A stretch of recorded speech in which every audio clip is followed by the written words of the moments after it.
उन्हाळा चालू झाला की बाजारामध्ये पिकलेले आंबे विकायला येतात आणि त्या पिकलेल्या आंब्याचा आपण घरी आणून आमरस बनवतो. आमरसासोबत नाजूक साजूक अशी ही तांदळाच्या पिठाची सालपापडी खूपच चवीला चविष्ट लागते. तोंडात टाकताच विरघळणारी अशी ही सालपापडी आज सोप्या आणि साध्या पद्धतीने कशी बनवायची ते पाहूया. नमस्कार, मी प्रीती खंडार रेसिपीजमध्ये तुमचं अगदी मनापासून स्वागत करते. तांदूळाच्या सालपापड्या बनवण्यासाठी इथे बघा ॲल्युमिनियमचं मोठं असं भांडं मी इथे घेतलेलं आहे आणि स्टीलच्या एका भांड्याने आपल्याला 6 भांडे एवढं पाणी या ॲल्युमिनियमच्या भांड्यामध्ये आपल्याला घालून घ्यायचं आहे. ज्या भांड्याने आपल्याला 6 भांडे एवढं आपण पाणी घेतलेलं आहे त्याच भांड्याने एक भांडं एवढं आपल्याला इथे तांदळाचं पीठ लागणार आहे. एकीकडे चुलीवर आपल्याला हे जे पाणी आहे ते गरम करायला ठेवायचं आहे आणि हे जे पीठ आहे हे पीठ आपल्याला चाळणीने छान असं चाळून घ्यायचं आहे, जेणेकरून याच्यामध्ये थोडेपूत जर तांदळाचे कण राहिलेले असेल ते निघून जातील.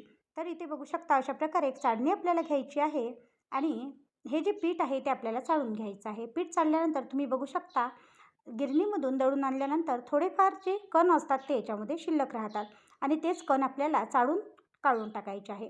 अशा प्रकारे पीठ चाळून घ्यायचं आहे. आता या पिठामध्ये थोडं थोडं पाणी घालत आपल्याला हे पीठ जे आहे ते छान असं भिजवून इथे घ्यायचं आहे. 6 भांडे एवढं पाणी आपण मोठ्या ॲल्युमिनियमच्या भांड्यामध्ये गरम करायला ठेवलेलं आहे. तसंच आता हे जे पीठ आहे ते सुद्धा आपल्याला पातळसर असं इथे भिजवून घ्यायचं आहे. तुम्ही इथे बघू शकता ज्याप्रमाणे अगदी मी व्हिडिओमध्ये दाखवत आहे त्याप्रमाणेच आपल्याला थोडं थोडं पाणी घालवत हे तांदळाचं जे पीठ आहे ते छान असं इथे भिजवून घ्यायचं आहे. तुम्ही इथे बघू शकता आपलं जे तांदळाचं पीठ आहे ते मी इथे छान असं पातळसर भिजवून घेतलेलं आहे आणि आपल्याला असंच हे पीठ इथे भिजवलेलं हवं आहे. आता एकीकडे जे पाणी आपण ठेवलेलं होतं ते पाणीसुद्धा छान असं गरम झालेलं आहे आणि त्या पाण्यालासुद्धा छान अशी उकळी फुटलेली आहे. तुम्ही इथे बघू शकता. आता इथे पाण्याला छान अशी उकळी फुटलेली आहे. आता या उकळलेल्या पाण्यामध्ये आपल्याला चवीनुसार मीठ घालायचं आहे. आपण आज जे पापड बनवत आहोत किंवा जी सालपापडी बनवत आहोत त्याच्यामध्ये आपल्याला बिलकुलच जिऱ्याचा किंवा पापड खार वगैरे जे असते त्याचा काहीच वापर इथे करायचा नाही. फक्त आपल्याला चवीनुसार मीठ इथे वापरायचं आहे. मीठ घालायचं आहे आणि आता एक बेलणं आपल्याला एका हातामध्ये घ्यायचं आहे आणि एका साईडने जे आपण पापडासाठी जे तांदळाचं पीठ भिजवून घेतलेलं होतं ते पीठ आपल्याला याच्यामध्ये अशा प्रकारे बघा टाकून घ्यायचं आहे. तुम्ही अगदी व्हिडिओमध्ये ज्या पद्धतीने मी तुम्हाला सांगत आहे किंवा दाखवत आहे त्या पद्धतीने सर्व आपल्याला इकडे करायचं आहे. ह्या ज्या सालपापड्या आहे किंवा ह्या ज्या तांदळाच्या पापड्या आहेत त्या चवीला खूप चविष्ट लागतात आणि जेव्हा आपण उन्हाळ्यामध्ये आपल्याकडे आंब्याचा रस बनवतो ना तेव्हा त्या पापड्या ज्या आहेत त्या आंब्याच्या रसासोबत खूपच चवीला चविष्ट लागते. म्हणून तुम्ही एकदा तुमच्याकडे ह्या सालपापड्या नक्की बनवा किंवा जर तुम्हाला ऑर्डर करायच्या असेल तर वर जो व्हॉट्सअप नंबर मी दिलेला आहे त्याच्यावरसुद्धा तुम्ही ह्या सालपापड्या ऑर्डर करून मागवू शकता. तर इथे बघू शकता या प्रकारे पीठ मी याच्यामध्ये घालून घेतलेलं आहे आणि छान असं एकजीव असं याच्यामध्ये चमच्याने फिरवत याला आपल्याला मिक्स करून घ्यायचं आहे आणि या पिठाला छान अशी उकळी फुटू द्यायची आहे. जोपर्यंत उकळी फुटत नाही तोपर्यंत आपल्याला चमच्यानेच असं याला फेटत राहायचं आहे किंवा हलवत राहायचं आहे. तुम्ही इथे बघू शकता सालपापड्याच्या जे सारण आहे त्याला उकळी फुटायला सुरुवात झालेली आहे. आता काय करायचं तर एक झाकण घ्यायचं आहे. झाकण ठेवून आपल्याला मध्यम आचेवर हे जे पीठ आहे ते छान असं इथे शिजू द्यायचं आहे आणि 10 मिनटं शिजल्यानंतर एकदा आणखी झाकण काढायचं आहे, चमचा फिरवायचा आहे आणि आणखी झाकण ठेवून 15 ते 20 मिनटं आपल्याला हे जे पीठ आहे ते असंच इथे शिजू द्यायचं आहे. तुम्ही अगदी व्हिडिओमध्ये ज्या पद्धतीने मी सर्व काही दाखवत आहे त्या पद्धतीनेच आपल्याला इथे सर्व काही इथे करायचं आहे. 5 मिनिटांनी पाहू शकता हे जे पीठ आहे याला छान अशी उकळी सुटलेली आहे. आता काय करायचं छान अशी उकळी फुटली की त्याच्यावरला चुलीखालचा जो जाळ असतो तो जाळ आपल्याला काढून घ्यायचा आहे. एकदा चमच्याने अशा प्रकारे फिरवायचं आहे आणि चुलीखाली जाळ न ठेवता 15 मिनटं झाकण ठेवून आपल्याला हे पीठ जे आहे ते चुलीवर असं सोडून द्यायचं आहे. आता एक वाटी घ्यायची आहे, वाटीमध्ये पाणी घ्यायचं आहे आणि पीठ असं टाकून पाहायचं आहे. पीठ बघा छान असं एका जागी थांबत आहे म्हणजेच आपलं जे सालपापड्याचं जे पीठ आहे ते छान असं इथे शिजलेलं आहे. आता बघा ह्या ज्या सालपापड्या आहे ह्या सालपापड्या आपण पॉलिथिनवर घालणार आहे म्हणून आधी आपल्याला हे जे सालपापड्याचं पीठ आहे हे फॅनखाली छान असं थंड करून घ्यायचं आहे. थंड करण्यासाठी मी फॅनखाली बघा अशा प्रकारे याला थंड करून घेत आहे.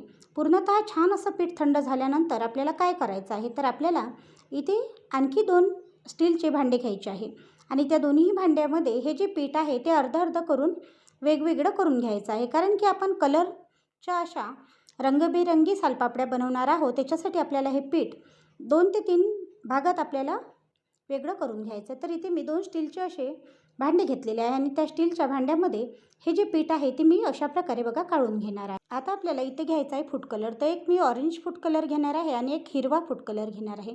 दोन्ही जे फूड कलर आहे ते अशा प्रकारे आपल्याला टाकून घ्यायचे आहे आणि चमच्याने या सालपापड्याचं जे पीठ आहे त्याच्यामध्ये आपल्याला मिक्स करायचं आहे. तुम्हाला उन्हाळ्याच्या वाळवणीचे काहीही पदार्थ ऑर्डर करायचे असेल तर तुम्ही या चॅनलवरून ऑर्डर करू शकता. मी माझा व्हॉट्सअप नंबर ज्याप्रमाणे स्क्रीनवर दिला आहे त्याचप्रमाणे डिस्क्रिप्शन बॉक्समध्ये सुद्धा देणार आहे. तिथून जाऊन सुद्धा तुम्ही हे पदार्थ ऑर्डर करू शकता. या प्रकारे बघा दोन्हीही जे आपण सालपापड्यासाठी पीठ जे घेतलेलं होतं त्याच्यामध्ये मी अशा प्रकारे कलर टाकून हे पीठ मिक्स करून घेतलेलं आहे.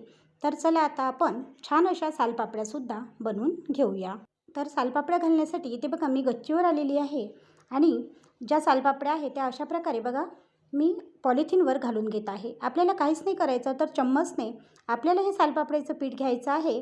पॉलिथिनला तेल वगैरे काहीही लावायचं नाही, तेलाचा एकही थेंब वापरायचा नाही आणि चमच्याने अशा प्रकारे आपल्याला ह्या ज्या सालपापड्या आहेत त्या पूर्णतः अशा प्रकारे टाकून घ्यायच्या आहे. तुम्ही इथे बघू शकता छान अशा सालपापड्या मी एका पॉलिथिनवर टाकून घेतलेल्या आहे. काही पांढऱ्या टाकलेल्या आहे, काही ऑरेंज टाकलेल्या आहे आणि काही हिरव्या टाकलेल्या आहे. या सालपापड्या आपल्याला 5 ते 6 तासानंतर पलटवून घ्यायच्या आहे आणि 2 दिवस ह्या ज्या सालपापड्या आहेत ते छान अशा उन्हीमध्ये आपल्याला वाळून घ्यायच्या आहे. 2 दिवसानंतर ह्या सालपापड्या खमंग अशा वाळलेल्या आहे आणि मी तुम्हाला इथे ह्या सालपापड्या दाखवते सुद्धा. तुम्ही इथे बघू शकता 2 दिवसानंतर ह्या सालपापड्या अशा इथे तयार आहे. आपण एकही तेलाचा थेंब न वापरता आपण ह्या सालपापड्या फक्त पॉलिथिनवर टाकून बनवून घेतलेल्या आहे. तुम्ही इथे बघू शकता किती अशा पातळ झालेल्या आहे, किती अशा नाजूक झालेल्या आहे. भरपूर अशा सालपापड्या झालेल्या आहे. काही मी या अशा प्लास्टिकच्या भरणीमध्ये सुद्धा भरून ठेवलेले आहे. पूर्णतः ही जी भरणी होती ती भरलेली होती, म्हणजे जिथे आपल्या भरपूर साऱ्या अशा सालपापड्या तयार झालेल्या आहे. आता या नाजूकशा सालपापड्या आपण तळून सुद्धा खाऊया. तर तुम्ही इथे बघू शकता तेलात टाकता क्षणी छान अशी फुलून वर येत आहे आणि खूप अशी नाजूकसुद्धा ही सालपापडी झाली आहे. खूपच सोप्या पद्धतीने तांदळाची सालपापडी कशी बनवायची ते आजच्या व्हिडिओमध्ये मी तुमच्यासोबत शेअर केलेलं आहे. तुम्ही आजचा व्हिडिओ तुम्हाला कसा वाटला किंवा वाळवणीचा हा पदार्थ कसा वाटला ते सुद्धा मला कमेंट करून कळवा. आणि हो, तुम्हाला जर वाळवणीचे कोणतेही पदार्थ हवे असेल तर तुम्ही माझ्याकडे ऑनलाईन मागून घेऊ शकता. ऑनलाईन मागवण्यासाठी स्क्रीनवर मी हा माझा नंबर दिलेला आहे. नक्की ट्राय करा. आजचा व्हिडिओ थोडा जरी आवडला असेल तर जास्तीत जास्त शेअर करा. प्रीती खंडार रेसिपी या चॅनलला जर सबस्क्राईब केलं नसेल तर नक्की सबस्क्राईब करा. आणि तुम्ही इथे बघू शकता रंगबिरंगी अशा मस्त अशा ह्या सालपापड्या आपल्या तयार झालेल्या आहे. आणि तुम्ही ह्या सालपापड्याचा कलर बघू शकता, सालपापड्या बघू शकता, खूपच मस्त झालेल्या आहे. यावर्षीच्या वाळवण रेसिपीमध्ये तांदळाच्या सालपापड्या ह्या झाल्याच पाहिजे. नक्की ट्राय करा आणि व्हिडिओ कसा वाटला नक्की कमेंट करून कळवायला विसरू नका. धन्यवाद.